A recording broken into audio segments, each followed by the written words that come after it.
bonsoir. Nous sommes une fois de plus chez le prophète Paul-Joseph Mukumbila, l'homme de Dieu. Vous avez pu suivre dernièrement l'émission que nous avons faite avec lui au sujet de l'homme de Dieu, où il a déclaré énormément de choses, des choses qui sont, comme d'habitude, je le dis, je le répète, profondes.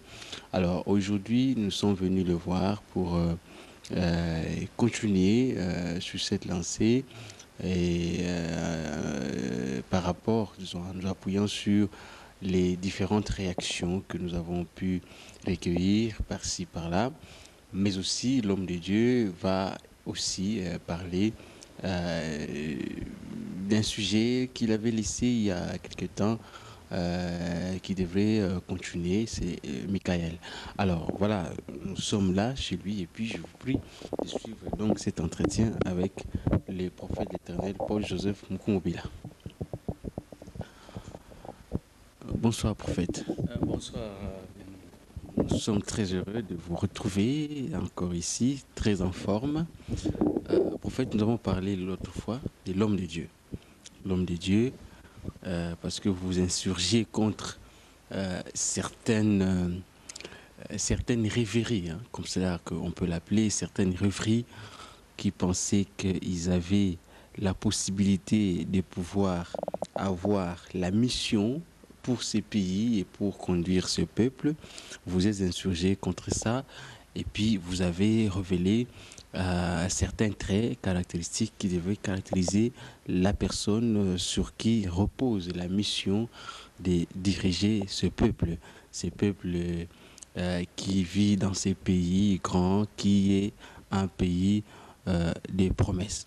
Alors, dans votre langage, nous avons par exemple pu comprendre, parce que vous l'avez déclaré, que l'homme des dieux, parce que vous êtes articulé sur Jean, qui était un type de Jésus qui devrait remplacer Jésus.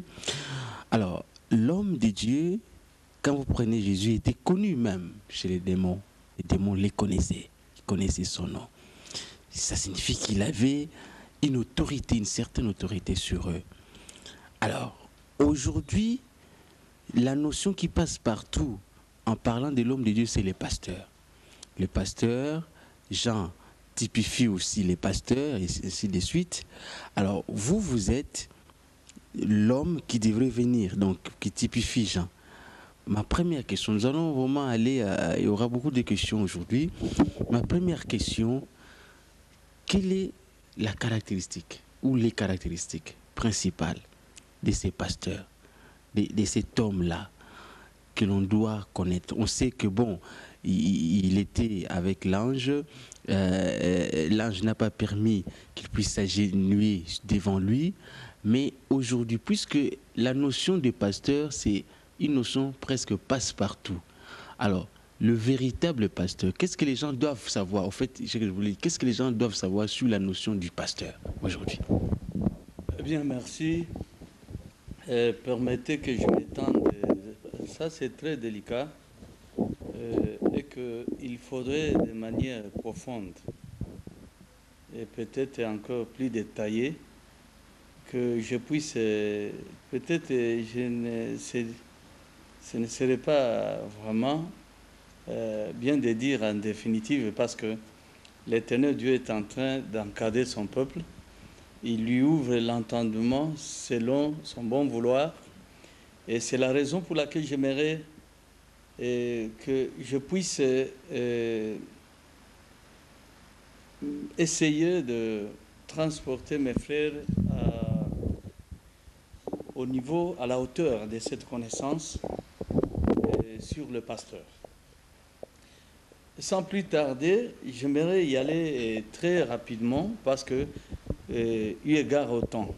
Donc, le pasteur, au fait, abordons d'abord, nous nous introduisons dans les épîtres de Paul, en Éphésiens, aux Éphésiens, Paul leur écrit, aux Éphésiens, chapitre 4, verset 11. Nous y allons rapidement, et vous qui m'accompagnez dans la lecture, je crois que vous devez aller plus vite, allons plus vite. Donc, et en préparant déjà Ézéchiel. Voilà. Éphésiens chapitre 4, verset 11 dit ceci. Et il a donné les uns comme apôtres, les autres comme prophètes, les autres comme évangélistes, les autres comme pasteurs et docteurs. Et voilà, en énumérant ces titres, ces fonctions. Moi, je crois qu'il faudrait que Mukenge tu puisses aider Annie. Donc, je crois qu'avec 1 Corinthiens, chapitre 12, à son verset 27, tu descends. C'est juste pour vous dire ceci. Tu prépares? Non, tu ne lis pas. Nous maintenons toujours Éphésiens 4, mais toi, prépare-toi et qu'Annie va pouvoir continuer avec les mêmes chapitres, les mêmes livres d'Éphésiens. Donc, chapitre 4 et 11 nous énumère au moins différentes fonctions dans l'Église. Et il termine en disant, c'est pour la perfection de l'Église. Or, vous comprendrez aisément, très facilement, que en citant cela, il n'a pas manqué de pouvoir, il n'a pas omis de pouvoir nous faire comprendre qu'il faisait allusion, il évoquait les dons. Donc, il cite les pasteurs, pas comme le ministère, mais comme énumérant tous les dons que l'Éternel Dieu a donnés à l'Église. Donc, il y a aussi ces dons-là. Pourtant, ce n'est pas un simple don, c'est un ministère.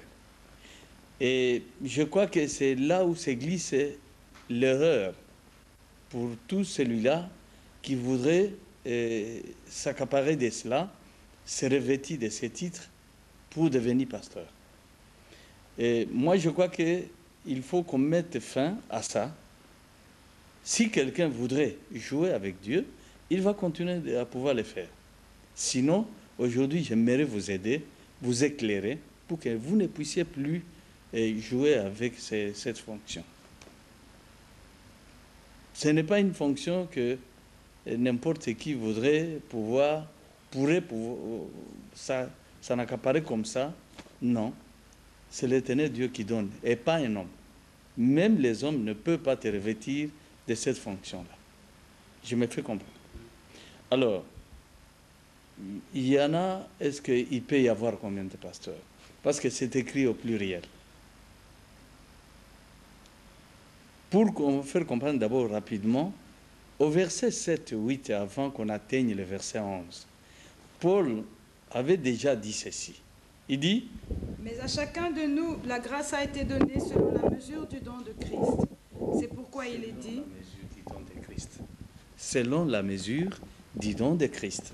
Oui, c'est la raison pour laquelle... Donc, vous comprenez, il a dit quoi? Mais à chacun de nous, la grâce a été donnée selon la mesure du don de Christ. C'est pourquoi il est dit, étant monté en haut, il a emmené des captifs et il a fait des dons aux hommes. Il a fait des dons. Donc ici, le mot pasteur est énuméré comme étant un des dons que l'Éternel Dieu a donné aux hommes. Est-ce que ces dons-là, il a donné à combien de personnes? Et parce que quand on parle de certains dons, de toutes les manifestations de l'Esprit dans l'Église, il ne cite pas ce titre-là. Mais ici, il l'a cité. Tandis qu'au premier, quand il écrit aux Corinthiens, il dit au chapitre 12, verset 27, il dit ceci. Vous êtes le corps de Christ, vous êtes ses membres, chacun pour sa part. Et Dieu a établi dans l'Église, premièrement des apôtres, secondement des prophètes, troisièmement des docteurs, ensuite ceux qui ont le don de miracle, puis ceux qui ont le don de guérir, de secourir, de gouverner, de parler diverses langues. Vous remarquerez qu'il ne cite plus pasteur là-bas. Et quelles sont les raisons, frère Paul Joseph Mukungubila? Moi, je crois que, sans pouvoir tarder, j'avais dit, si on a encore bonne mémoire, j'avais dit que c'est la plus haute fonction de l'Église. Et cette fonction-là, c'est un poste qui est politique, purement politique. D'un don qu'on donne dans l'Église, comme ça se donne avec ce que je viens de citer, il peut y avoir des apôtres, au pluriel. Il peut y avoir ceux qui ont des dons de guérison. Il peut y avoir ceux, mais pas les pasteurs. Pourquoi l'a-t-il cité en Éphésiens?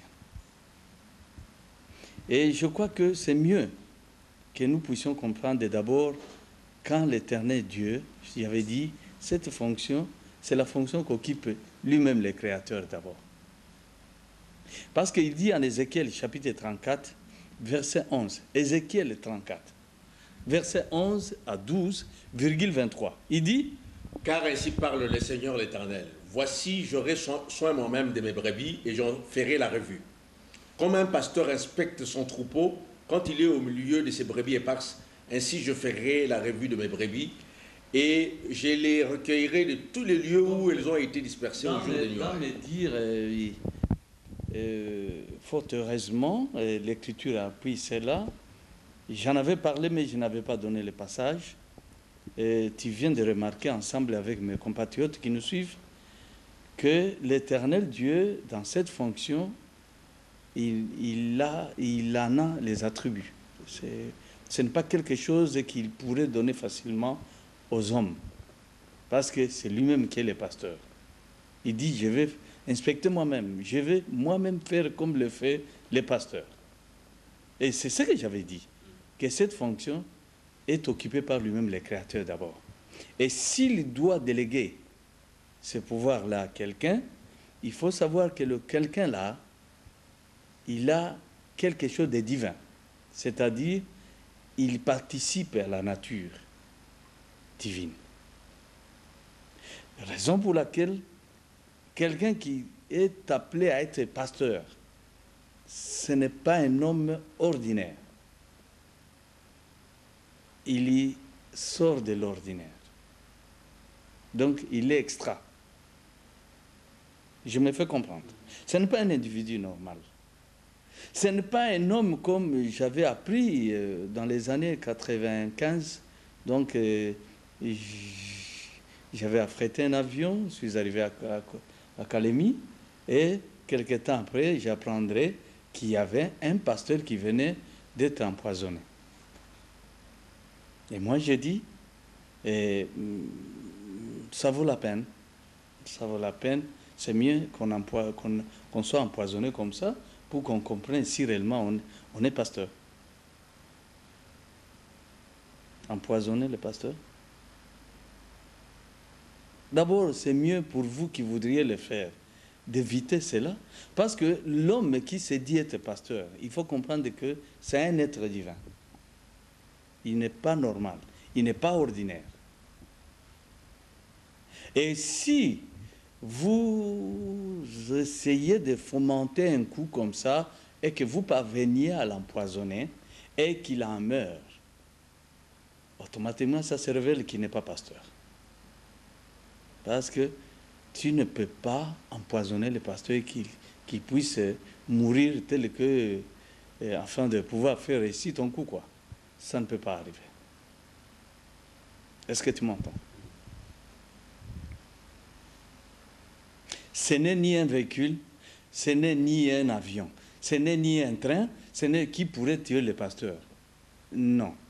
Si on apprend qu'il a été tamponné, c'est qu'il est déclassé pour ne pas être inséré dans la liste des pasteurs que l'Éternel avait programmés. Alors, voilà la raison pour laquelle qui est pasteur? C'est ça le titre. Qui est pasteur alors? Jésus répond, lui, il se présente le premier, à pouvoir dire, non seulement il est pasteur, donc il est berger, mais il dit, il est le bon berger. Pourquoi? Parce que c'est de tout cœur. Il s'adonne à ces brebis-là. Donc Jean 10, verset 11, le 23, oui, le verset 23 n'a pas été lu. Merci qu'on le lise et on allait sauter ça. Il dit, j'établirai sur elles un seul pasteur, un seul pasteur. qui les fera paître mon serviteur David. Ok. Il les fera paître. Il sera leur pasteur. Donc, c'est un seul pasteur, Matthieu nous a rappelé, et nous sommes pressés à pouvoir vous faire, mais il faut que tous ces détails rentrent.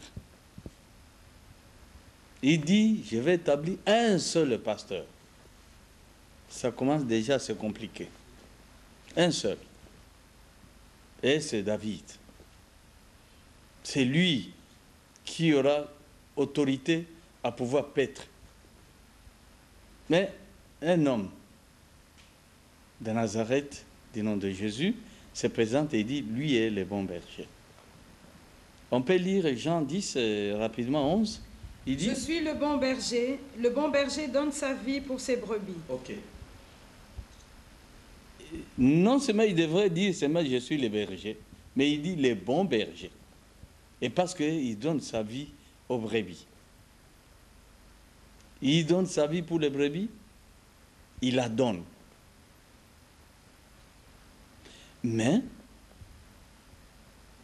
le prophète Jérémie, pour nous aider, il intervient. Parce qu'il avait été type ou prototype de cet homme-là, le pasteur. Dieu lui avait demandé, et il avait même dit que moi, je n'ai pas pu résister. Je n'ai pas refusé, j'ai accepté. Et comment? Il dit au chapitre 23, verset 1 jusqu'à 2, il dit ceci. Malheur aux pasteurs qui détruisent et dispersent le troupeau de mon pâturage, dit l'Éternel. C'est pourquoi, ainsi parle l'Éternel, le Dieu d'Israël, sur les pasteurs qui paissent mon peuple. Vous avez dispersé mes brebis, vous les avez chassées. Vous n'en avez pas pris soin. Voici, je vous châtierai à cause de la méchanceté de vos actions, dit l'Éternel. Donc, malheur aux pasteurs qui détruisent les troupeaux. Est-ce que sont-ils des pasteurs réellement? Jésus refuse. Il dit, ce sont des mercenaires. Or, comme tu l'entends, un mercenaire, c'est un salarié. Dès que la situation se complique,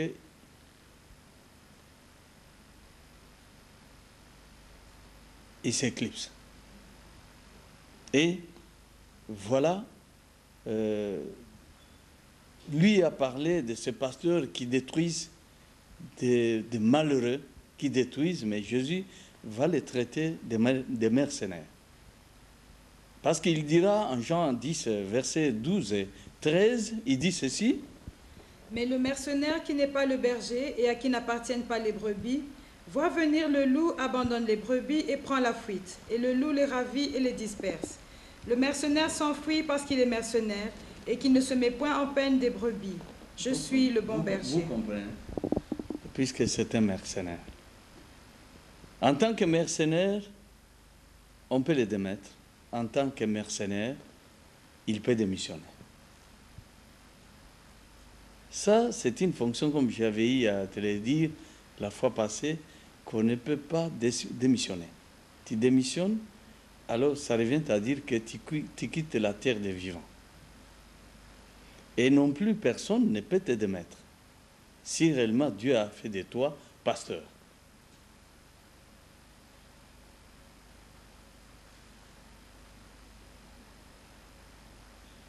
Il n'y a que la mort qui puisse mettre fin à ça. Et ce n'est pas toi, de toi-même que tu pourrais au moins démissionner, ni par les hommes qui pourraient dire non, il ne nous plaît pas, on les démet. Non. Je me fais comprendre. Et Jésus a dit, les mercenaires, son attitude, souvent, dès que la situation se complique, c'est de fuir. Et il laisse les brebis avec leur sort. Alors, c'est la raison pour laquelle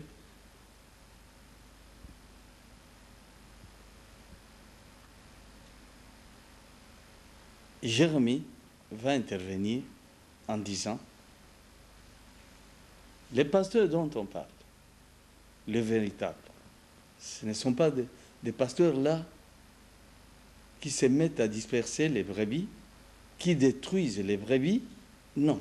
Je parlais de véritables pasteurs que l'Éternel Dieu a promis de pouvoir envoyer, a promis de pouvoir établir ici son troupeau. Et cette fois-là, si on peut lire Jérémie, revenons à Jérémie 23, versets 3 à 4, virgule 5. Et je rassemblerai le reste de mes brebis de tout le pays où je les ai chassées. Je les ramènerai dans leur pâturage, elles seront fécondes et multiplieront. J'établirai sur elles des pasteurs qui les paîtront.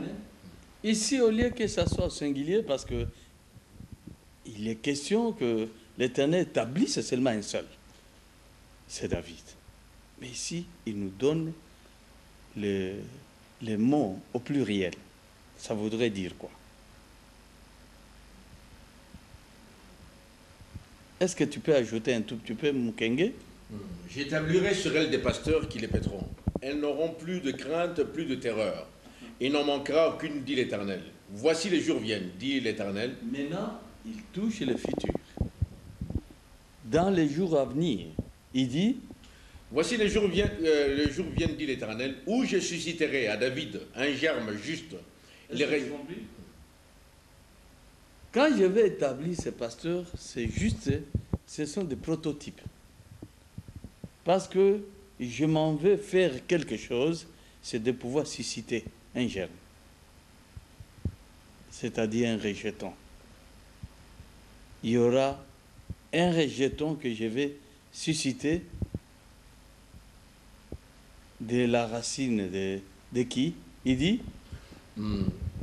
Où je susciterai à David un germe juste. Il régnera en roi et prospérera. Il va susciter le véritable pasteur. C'est un rejeton qui vient de David. Et il va s'asseoir pour David. Il va l'établir roi afin de régner. Est-ce que je me fais comprendre? Le pasteur, il est qui? Il est roi. Est-ce que ce que j'ai dit tout à l'heure se confirme au travers de l'écriture là? Ouais, si on lit ça. Et nous finissons par voir ce pasteur régner. Il doit régner. Vous comprenez que c'est très différent d'avec les diacres, très différent d'avec l'évêque, très différent d'avec un ancien ou plutôt un évangéliste, oui. Mais lui, le pasteur, sa mission ne s'arrête pas à pouvoir seulement prier, à pouvoir peut-être allumer de l'encens, à pouvoir aller seulement baptiser, mais l'aboutissement de sa mission, c'est de pouvoir gérer les nations. Si pas une nation, alors les nations au pluriel. Voilà sa mission. J'aurais souhaité que nous puissions comprendre.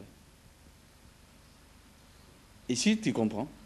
J'ai dit, il n'est pas enfermé, lui. Il n'a pas de frontières. C'est ce que j'avais dit. Le prophète n'a pas de frontières. Or, les prophètes, là, c'est justement des pasteurs. Il n'a pas de frontières. Tout prophète n'est pas pasteur. Tandis que tout pasteur, c'est le prophète. Hein, donc, c'est-à-dire, il y a des prophètes dans l'assemblée, tel que Paul nous l'a dit, dans l'église. Et ça, ce n'est pas le pasteur, le prophète qui est le pasteur. Non. Le prophète qui est le pasteur, celui-là, c'est un homme qui n'est pas limité de la trempe de Moïse, de la trempe d'Élie, de la trempe de Jésus, de la trempe de Jérémie. Ces gens-là, Dieu les suscite du milieu de ce peuple pour l'intérêt des nations. Voilà.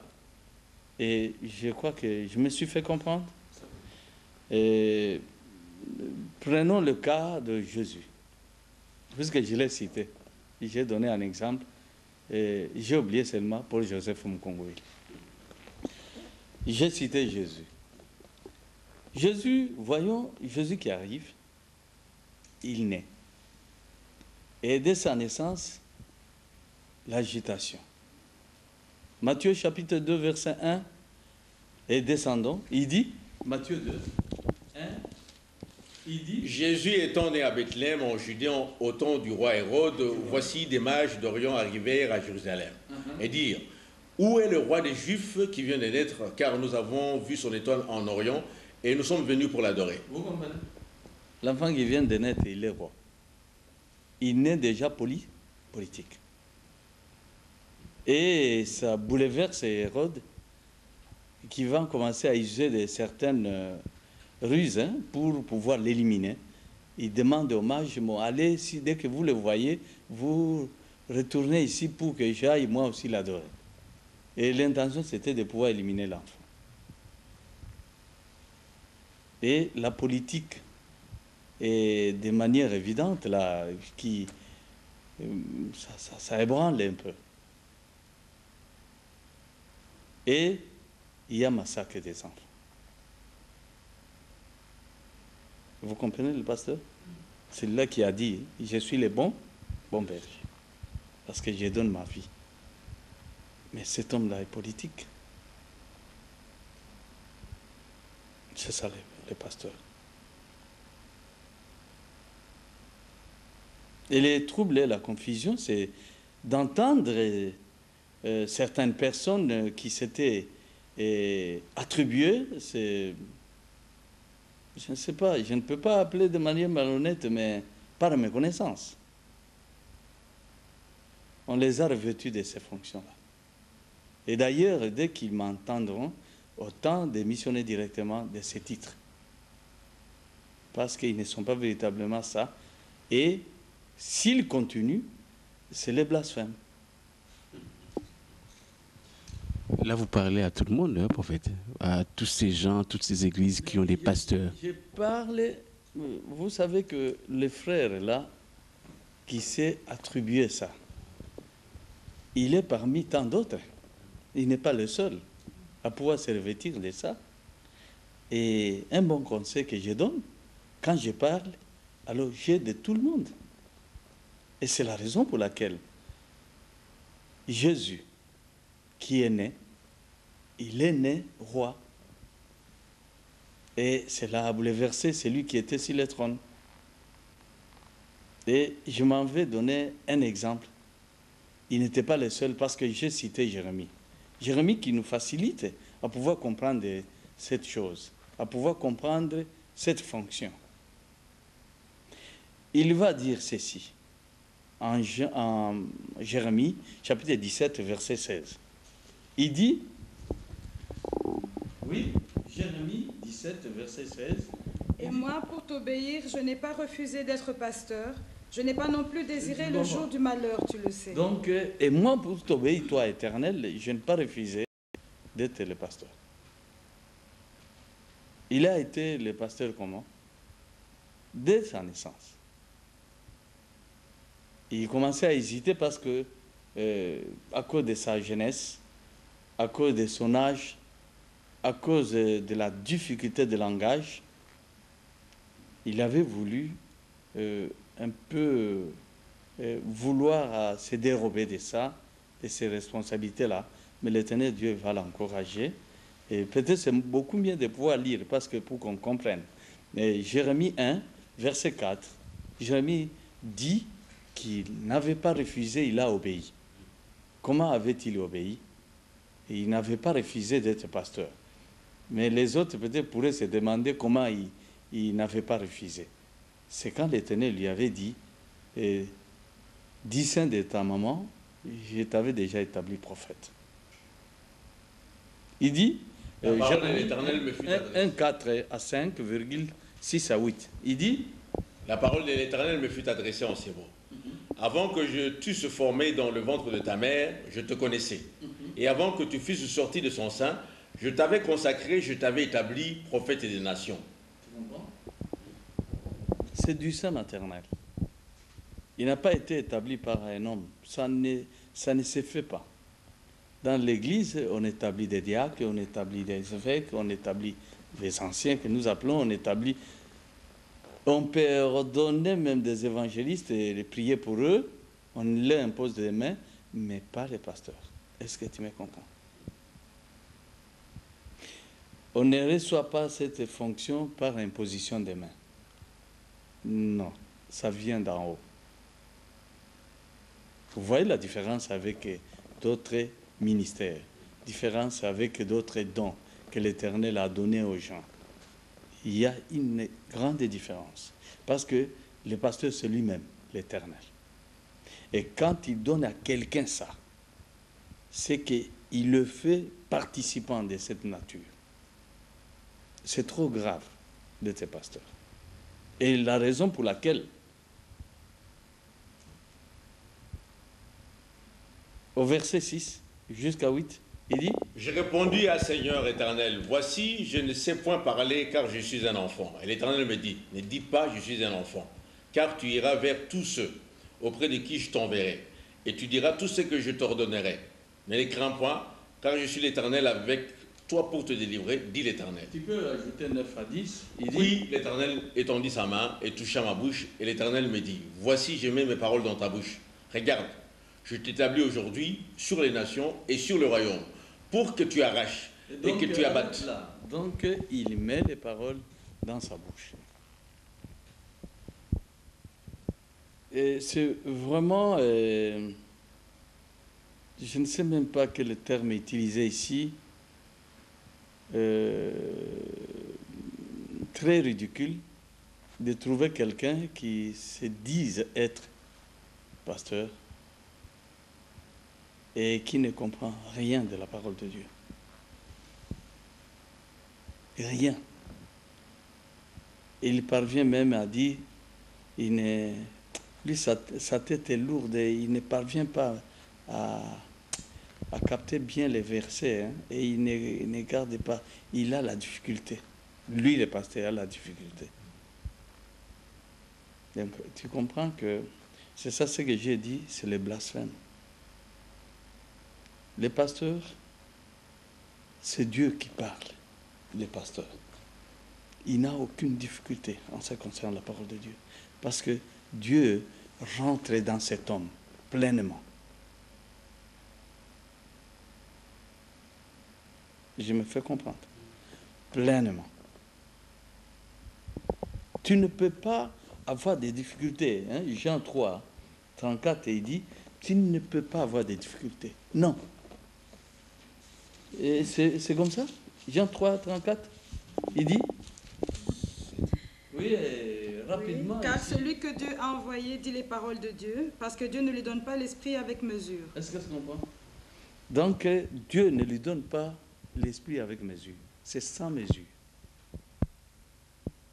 Tel que tu as vu Jésus, si il peut exister le pasteur aujourd'hui, tel que nous l'avons, je crois, ce que tu dois remarquer en lui, c'est, comme la question m'est posée par un frère avant-hier que j'ai rencontré et qui est parmi ceux qui sentent du bien, qui se sentent heureux d'entendre la parole aujourd'hui. Il a dit comment? Comment vous parvenez? Vous avez mangé, vous avez avalé. Moi, je dis justement, c'est ça. Donc, c'est ça le pasteur. Et maintenant, revenons au pasteur. Le pasteur, qui est-il? Pilate est troublé du fait que ces gens, sans pitié aucune, comme on dit, sans quartier, il décide à ce que Jésus soit tué. Mais Pilate cherche le moyen de pouvoir les sauver, disant, mais alors, vous faites vous-même vos histoires là. Moi, je ne peux pas. Et puis, il n'est pas tranquille. il y revient et il pose la question à Jésus. C'est Jean 18, 33 jusqu'à 37, rapidement, il dit... Pilate rentra dans le prétoire, appela Jésus et lui dit, « Es-tu le roi des Juifs ?» Jésus répondit, « Est-ce de toi-même que tu dis cela, ou d'autres te l'ont-ils dit de moi ?» Mais moi, je ne suis pas juif, je suis romain, tu le sais. Oui. Pilate répondit, « Moi, suis-je juif? Ta nation et les principaux sacrificateurs t'ont livré à moi. Qu'as-tu fait? » « Mon royaume n'est pas de ce monde, répondit Jésus. Si mon royaume était de ce monde, mes serviteurs auraient combattu pour moi afin que je ne fusse pas livré aux Juifs. Mais maintenant, mon royaume n'est point d'ici-bas. Pilate lui dit, « Tu es donc roi ?» Jésus répondit, « Tu l'as dit, je suis roi. Je suis né et je suis venu dans le monde pour rendre témoignage de la vérité. » Le roi que l'Éternel établit, et pas des personnes, il est né roi. Ce n'est pas quelqu'un qui pourrait l'investir de ces titres-là, de cette fonction-là. Non, il est roi. Je suis né pour ça. Et pour quelle raison? Pour venir rendre témoignage à la vérité.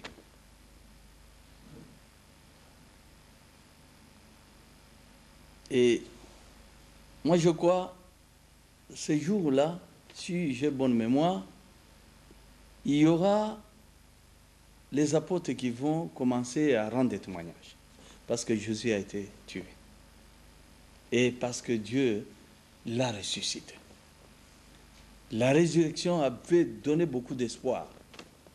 Et il va dire ceci. En Actes chapitre 2, verset 22 à 30, si on peut aller rapidement. Il dit, « Hommes israélites, écoutez ces paroles. Jésus de Nazareth, cet homme à qui Dieu a rendu témoignage devant vous par les miracles, les prodiges et les signes qu'il a opérés, par lui au milieu de vous, comme vous le savez vous-même, cet homme, livré selon le dessein arrêté et selon la préscience de Dieu, vous l'avez crucifié, vous l'avez fait mourir par la main des impies. Dieu l'a ressuscité en le délivrant des liens de la mort, parce qu'il n'était pas possible qu'il fût retenu par elle. » Donc, à cause de cela, comme je le disais tout à l'heure, Jésus a été tué. Il leur avait posé la question, qui est-ce que vous cherchez? Jésus de Nazareth. Il dit, je suis là. Et ils s'étaient saisis de lui? Non. Ils tombèrent. Mon frère Anissé, ceux qui voudraient au moins dénigrer la vie qu'a menée cet homme-là de Nazareth, disant, n'est-ce pas, il s'est fait massacrer.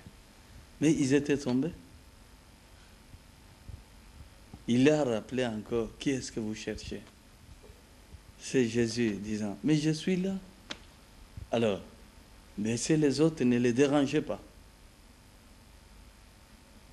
Cette force-là, est-ce qu'elle pouvait leur permettre de pouvoir se saisir de lui? Non. C'est parce que Dieu avait arrêté qu'il devrait au moins donner sa vie afin que le monde ait au moins la possibilité de recevoir le pardon. Et c'est la raison pour laquelle, autrement, comme je te le disais tout à l'heure, les pasteurs, ce n'est pas quelqu'un que eux puissent au moins éliminer facilement, ni les ennemis de Dieu puissent au moins facilement comme ça. Non, ils ne peuvent pas. Voilà la raison pour laquelle il a dû expliquer pourquoi Dieu ne l'a pas laissé, il avait accepté de mourir. Mais Dieu l'a ressuscité. Il n'a pas voulu que son corps voie la corruption.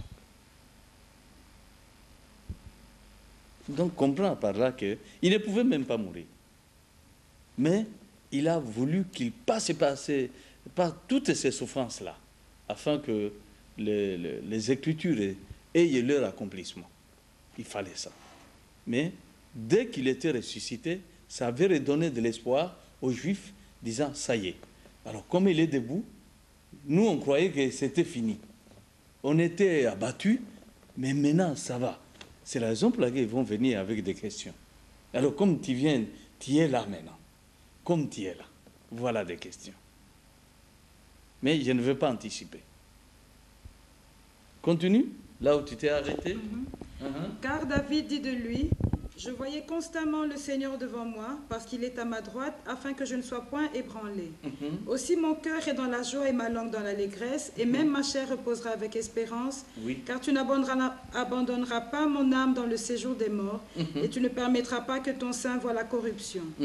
Tu m'as fait connaître les sentiers de la vie, tu me rempliras de joie par ta présence. Hommes frères, qu'il me soit permis de vous dire librement au sujet du patriarche David, qu'il est mort, qu'il a été enseveli et que son sépulcre existe encore aujourd'hui parmi nous. Comme il était prophète et qu'il savait que Dieu lui avait promis avec serment de faire asseoir un de ses descendants sur son trône, c'est la résurrection du Christ qu'il a prévue et annoncée. Si on entend parler de la résurrection, la joie, la raison de toute cette joie, c'est les promesses. Les promesses de voir l'homme qui avait été promis, que l'Éternel pourrait le faire asseoir sur le trône de David. Est-ce que je me fais comprendre? L'objet de toute cette prédication, c'était le trône. J'ai comme impression que mes bien-aimés frères, ils prient Dieu, ils ne comprennent rien de ça. Ils croient que ça se limite à pouvoir faire les encens, de pouvoir s'habiller en tunique, de danser, glorifier louange à Dieu. C'est ça, ce n'est pas ça. Les objectifs que l'Éternel s'était assigné, c'est de pouvoir faire revenir l'homme à ce qu'il avait perdu, c'est-à-dire le pouvoir là, que Satan avait volé. C'est clair, tu comprends le français comme moi. Il fallait qu'il le ressuscite afin d'accomplir ce qu'il avait promis à David. David qui dit, je me sens heureux, même si je me repose. Je sais qu'il va accomplir ce qu'il avait promis, faire asseoir quelqu'un sur mon trône. Faire asseoir quelqu'un sur mon trône, c'est politique ou ce n'est pas politique? Et petit à petit, ça commence à rentrer. Parce qu'on avait difficile à pouvoir avaler ça. Et ceux qui voudraient que nous, on prêche autre chose, c'est quoi ce qu'on doit prêcher? Ce qui a, depuis toujours, qui a été prêché, c'est revenir au pouvoir de l'Éternel Dieu. Le Seigneur n'a pas enseigné, n'a pas envoyé son Fils pour autre chose. C'était pour récupérer ce pouvoir-là. Voilà la raison pour laquelle Jésus est monté même sur la croix. C'est pour récupérer, pour arracher des mains de Satan ce pouvoir-là. Est-ce que je me fais comprendre? Afin que cela permette à l'Éternel Dieu maintenant de rétablir la chose, de rétablir les choses, de restaurer, de réinstaurer ce royaume-là. Il n'y a pas d'autre prédication, il n'y en a pas. Et je crois, ceux qui voudraient peut-être qu'on dise, nous allons, ils vont nous donner d'autres livres pour enseigner avec, ou bien c'est avec l'écriture et les témoignages. Qui n'a pas compris? Et si on a compris,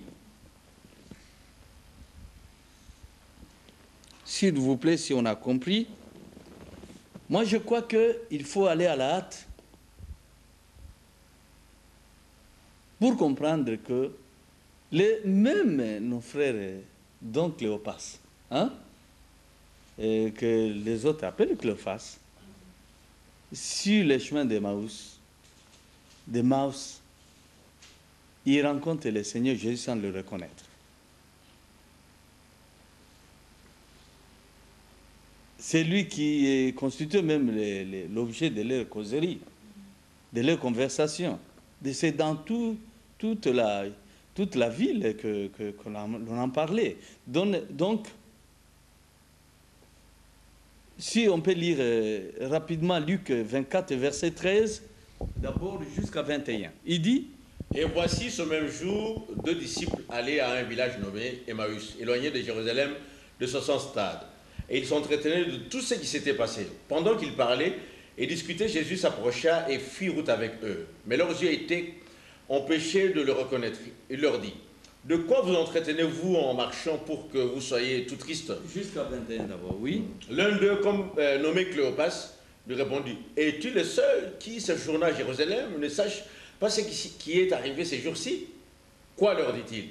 Ils répondirent: ce qui est arrivé au sujet de Jésus de Nazareth, qui était prophète puissant en œuvre et en parole, devant Dieu et devant tout le peuple, et comment les principaux sacrificateurs et nos magistrats l'ont livré pour le faire condamner à mort et l'ont crucifié. Nous espérions que ce serait lui qui délivrerait Israël. Mais avec tout cela, voici le 3e jour que ces choses se sont passées. Vous comprenez? Ce qu'ils espéraient, c'était quoi? Délivrer le peuple. Délivrer le peuple au ciel. Sur la terre. C'était ça leur espoir. Maintenant, l'espoir s'est envolé et on l'a tué. Et nous restons maintenant, on est abattus, comme tu nous vois là. Toi, tu viens à peine d'arriver. Comment tu n'es pas au courant? Donc, voilà, c'est vraiment tout triste qu'il lui répondait. Et Jésus a joué son rôle de pouvoir ne pas se faire reconnaître. Disant, de quoi? Jésus. Alors, lui, il se disait, c'est moi. Vous ne me reconnaissez même pas. Alors, au verset 22 jusqu'à 24. Il est vrai que quelques femmes d'entre nous nous ont fort étonnés, s'étant rendues au grand matin au sépulcre. Et n'ayant pas trouvé son corps, elles sont venues dire que des anges leur sont apparus et ont annoncé qu'il était vivant. Certaines personnes d'entre nous, donc les hommes, s'y sont rendus, c'est vrai, ils ont constaté que ce que les femmes nous ont raconté était vrai. Alors Jésus, tout triste aussi, il dit, mais comment est-ce que vous pouvez être lent à croire tout ce que les prophètes ont dit? Mais j'ai emprunté ce chemin-là, tel que les prédictions étaient faites. 25 et 27. Alors Jésus leur dit: ô hommes sans intelligence, et dont le cœur est lent à croire tout ce qu'ont dit les prophètes, ne fallait-il pas que le Christ souffrit ces choses et qu'il entrât dans sa gloire? Et commençant par Moïse et par tous les prophètes, il leur expliqua tous. C'était comme ça, si on peut énumérer quelques passages. Acte, par exemple, acte 13, versets 26 à 33. Et toi, tu prépares, par exemple, psaume 2, versets 1 jusqu'à 7. Et toi, acte 13. Et rapidement, Mukenge, 26 jusqu'à 33. Hommes frères, fils de la race d'Abraham, et vous qui craignez Dieu, c'est à vous que cette parole de salut a été envoyée. Car les habitants de Jérusalem et leurs chefs ont méconnu Jésus. Et en le condamnant, ils ont accompli les paroles des prophètes qui se lisent chaque sabbat. Quoiqu'ils ne trouvassent en lui rien qui fût digne de mort. Donc, malgré qu'ils lisaient chaque sabbat, ils ne comprenaient rien. C'est ce qui s'est fait exactement avec nos églises aujourd'hui. Je crois que tu comprends très bien. Si tu crois, tu aimes Jésus, tu comprends très bien que Jésus, la lutte qu'il a menée, c'est de pouvoir délivrer le peuple. Bien sûr, le ciel est là, mais d'abord le peuple, sur terre, attendait la délivrance vis-à-vis de l'oppresseur, vis-à-vis de celui qui les oppressait, qui les opprimait. Ok? Donc, et c'est la raison pour laquelle... tu n'as pas terminé, je t'ai interrompu. Il dit... Quoi qu'ils ne trouvassent en lui rien qui fût digne de mort. Ils ont demandé à Pilate de le faire mourir. Et après qu'ils eurent accompli tout ce qu'il y était écrit de lui, ils le descendirent de la croix et le déposèrent dans un sépulcre. Mais Dieu l'a ressuscité des morts. Il est apparu pendant plusieurs jours à ceux qui étaient montés... Malgré tout. Oui. Il est apparu pendant plusieurs jours à ceux qui étaient montés avec lui de la Galilée à Jérusalem et qui sont maintenant ses témoins auprès du peuple. Et nous vous annonçons cette bonne nouvelle, que la promesse est faite à nos pères. Dieu l'a accompli pour nous, leurs enfants, en ressuscitant Jésus, selon ce qui est écrit dans le psaume 2. Le problème, c'est que selon ce qui est écrit en psaume 2, est-ce que psaume 2, tu peux répondre? Il dit... Pourquoi ce tumulte parmi les nations, ces vaines pensées parmi les peuples? Pourquoi les rois de la terre se soulèvent-ils et les princes se liguent-ils avec eux contre l'Éternel et contre son roi? Pourquoi les agitations de gens de la terre? Pourquoi les rois de la terre? Pourquoi ces gens commencent à s'agiter contre l'Éternel et contre son nom? Est-ce que tu comprends? Parce que les gens de la terre n'aiment jamais Dieu régner. Et c'est ça le problème. Pourquoi s'agiter? Et on va continuellement pérenniser comme ça. Non, il faut que l'Éternel Dieu règne. Et pour qu'il y règne, c'est que nous devons l'accepter, nous tous. Nous devons le mettre au centre de toutes nos actions. Et il dit... Brisons leurs liens, délivrons-nous de leurs chaînes. Celui qui siège dans les cieux rit, le Seigneur se moque d'eux. Puis il leur parle dans sa colère, il les épouvante dans sa fureur. C'est moi qui oins mon roi sur Sion, ma montagne sainte.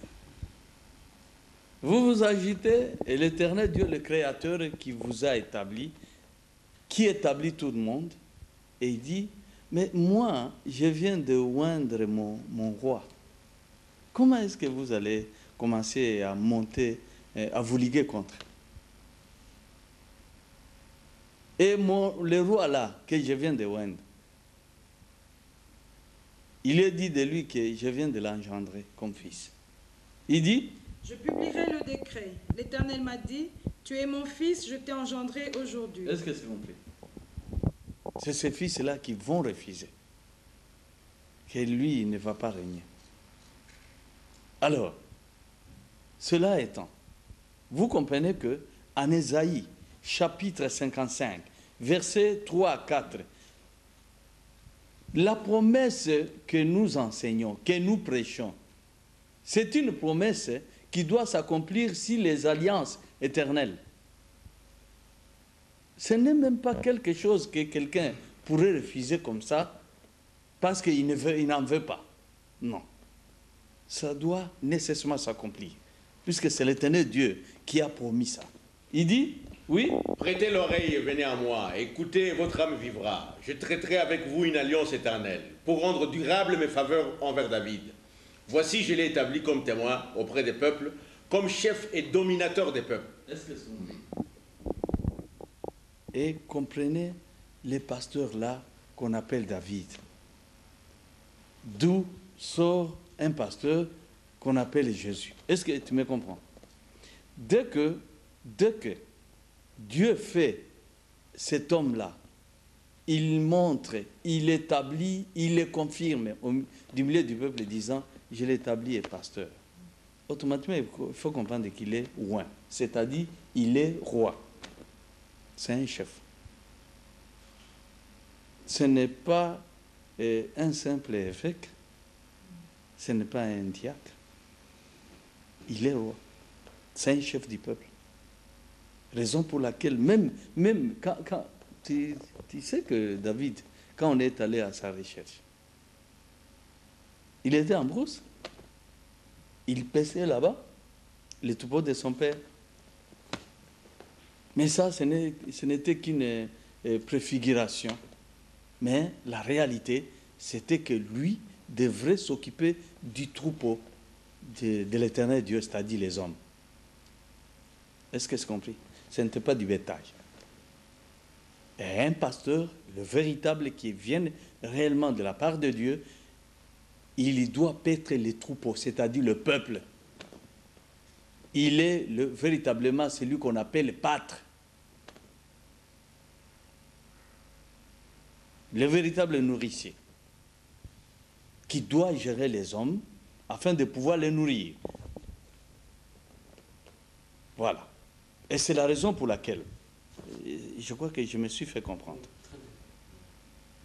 Dès sa résurrection, il vint pour lui poser la question, en acte 1, versets 6 à 7, virgule 8, il dit, oui.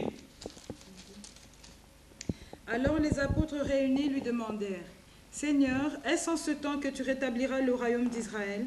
Il leur répondit, Est-ce qu'elle ne croyait pas de tout cœur?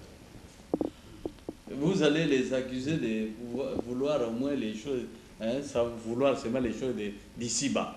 Parce que, non. Parce que l'Éternel Dieu a toujours travaillé avec son peuple. Et c'est lui, c'est celui-là qui nous permet de pouvoir aller nous mettre dans un lieu de délices. Mais c'est lui toujours qui nous promet disant, moi je vous ai choisi, c'est pour commencer à marcher avec vous, vous conduire, vous encadrer. Je vais faire de vous un peuple sur terre qui servira de modèle. Donc c'est l'Éternel Dieu. L'Éternel Dieu traite avec nous par ces pasteurs-là. C'est la raison pour laquelle les pasteurs-là doivent être tenus pour destin du peuple. C'est-à-dire, c'est un homme destin de cette nation-là. Et moi, je crois, comme on ne dispose pas d'assez de temps, peut-être